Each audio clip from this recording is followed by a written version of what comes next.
తపన ఏంటి, నా ప్రయత్నం ఏంటంటే ఎప్పుడు కూడా నేను నాకు వైసీపీ పార్టీ కూడా నాకు వ్యక్తిగతంగా నాకు వాళ్ళు ఎవరితో శత్రుత్వం లేదు. నాకు వాళ్ళతోటి వాళ్ళు ఎవరితో నాకు కోపాలు ఉండవు వాళ్ళ మీద.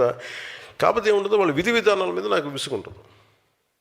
నేను ఏదైనా పాలసీ గురించి మాట్లాడుతున్నప్పుడు వ్యక్తిగత జీవితాలని హననం చేయటం, పర్సనల్గా అటాక్లు చేయటం, దీనివల్ల ఏమైపోద్దంటే ఒకసారి నేను గట్టిగా ఉండమని చెప్తాను, అదే మెత్తగా ఉండాలి. కానీ మరీ ఇంకా మౌనంగా ఉన్నా ఒకసారి ఏమిటో వాళ్ళకి పేటరేగిపోతూ ఉంటారు. ఒకసారి మనం కూడా కొన్నిసార్లు కొన్ని సందర్భాల్లో చాలా ధీటుగా సమాధానం చెప్పాల్సిన అవసరం ఉంది. ఎదుటి వ్యక్తి మాట్లాడే విధానాన్ని బట్టి మనం కూడా చెప్పాల్సి వస్తుంది. మన ఈ మధ్య నానాజీ గారు మాట్లాడింది చూశాను. అంటే అలాంటిది అంటే అందరూ ఆయన అంటాం మీరు ఎక్కువ మీరు ఎక్కువ మాట్లాడేశారు మాట్లాడుతూ ఉంటే నేను మీరు ఎంత మాట్లాడారు మీకు చెప్పాలి, వీడియోస్ పంపించాలి మీకు. నేను నానాజీ గారు మాట్లాడితే కూర్చోబెట్టి మేము ఎంకరేజ్ చేసాం. కానీ మీరు ఎన్ని మాటలు మాట్లాడారు? ఆయన ప్రాంతంలోనే ఉండే ఒక వైసీపీ ఎమ్మెల్యే ఏం మాట్లాడారు మీరు? మేము మర్చిపోయాం అనుకుంటున్నావా? అంటే మీరు నోరు ఉన్నప్పుడు, మీ అధికారం ఉన్నప్పుడు మీరు ఇష్టానికి మాట్లాడేస్తారు. అప్పుడు మీకు అధికారం లేకపోయినా మీరు 11 సీట్లు వచ్చినా మీరు ఇంకా ఇష్టానికి మాట్లాడుతున్నారు. అది గొప్పతనం మీలో. I have to appreciate your commitment. వాళ్ళని చూసి మనం చాలా నేర్చుకోవాలి కదా. వాళ్ళు ఎంత కమిట్. 11 వచ్చినా మేము తగ్గమంటున్నారు. మీరు తగ్గకండి, మీరు ఒకటి వచ్చినా తగ్గకండి, అలాగే ఉన్నారు.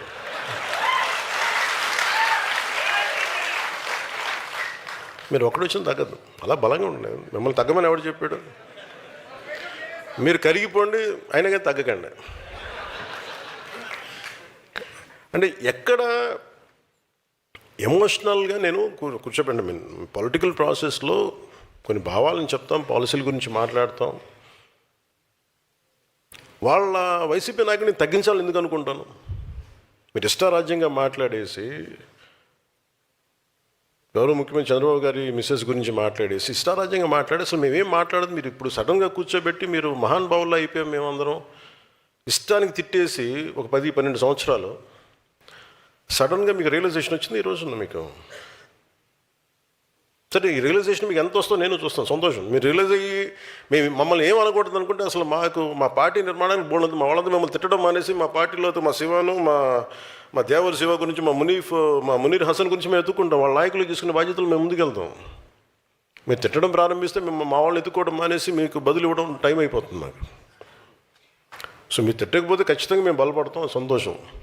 లేదు మీరు తిడతానంటే కూడా మిమ్మల్ని తిట్టి మేము బలపడతాం. ఏదైనా మేము బలపడటం గ్యారంటీ.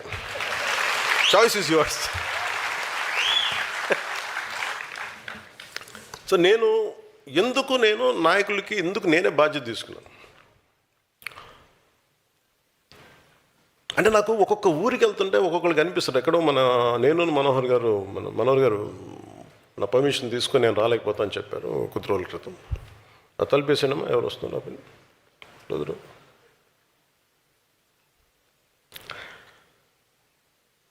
ఒక హుద్హుద్ తుఫాన్ అప్పుడు మేము వెళ్తూ ఉంటే మన శ్రీకాకుళంలో ఒక అబ్బాయి 22-23 ఉంటాయి. మాకు 10 కేజీలు బియ్యం కాదన్నా 10 సంవత్సరాల భవిష్యత్తు కావాలి. అంటే యువత తాలూకు కోపాలు, యువత తాలూకు వాళ్ళు ఏం అడుగుతున్నారు? జీవనం అడుగుతున్నారు. కేవలం మనం ఉచితాలు అడగట్లే యువత. ఉచితాలు ఎవరికి కావాలి? నిజంగా నిస్సహాయ పరిస్థితిలో ఉన్న వ్యక్తుల సమాజానికి ఉచితాలు కావాలి, ఖచ్చితంగా కావాలి. అలాంటి స్కీమ్స్ ఉండాలి. లేదంటే మనకి దివ్యాంగులకి పెన్షన్స్ పెరగాలంటే 5,000 కాదు, 4,000 కాదు, మనం 10,000 పెంచాం మన ప్రభుత్వం వచ్చాక.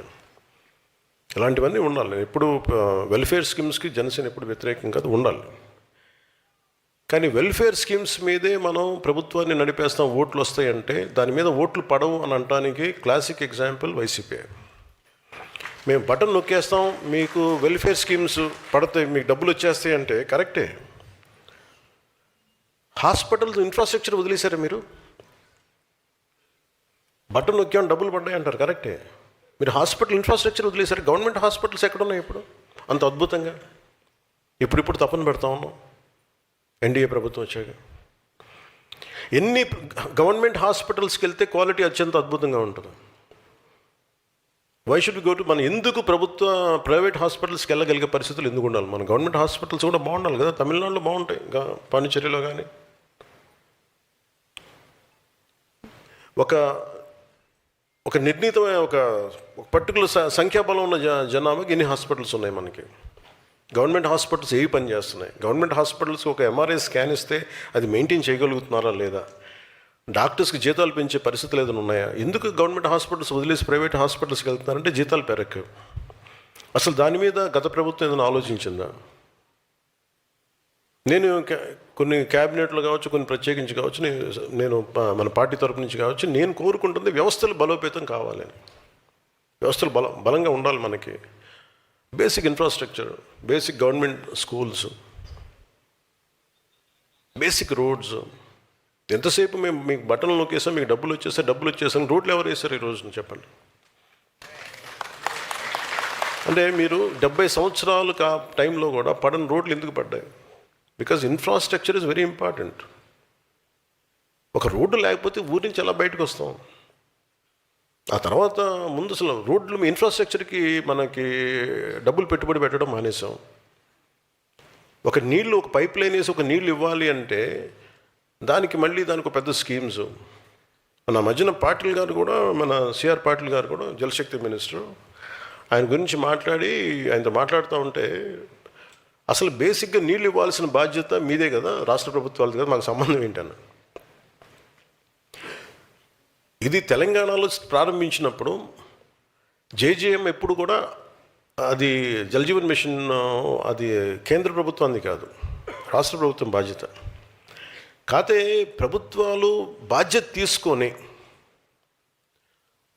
తీసుకొని బేసిక్ మన మౌలిక సదుపాయాల గురించి పని చేయకపోతే మటుకు ఎన్ని ఉచితాలు ఇచ్చినా ఇంకోసారి ప్రజలు రారు. అది కరెక్టే సార్. అంటే మన బాలశౌరి గారు చెప్తూ ఉంటారు, సార్ కొంచెం మా గ్రామాలు ఉన్నాయి సార్, కొంచెం నీళ్లు తెప్పించి ఏర్పాటు చేయండి, కొంచెం పెట్టండి. అంటే మనందరం అంటే యువర్ ప్రాపర్ లీడర్స్ కాబట్టి, ఫ్యూచర్ లీడర్స్ కాబట్టి చెప్తున్నాను.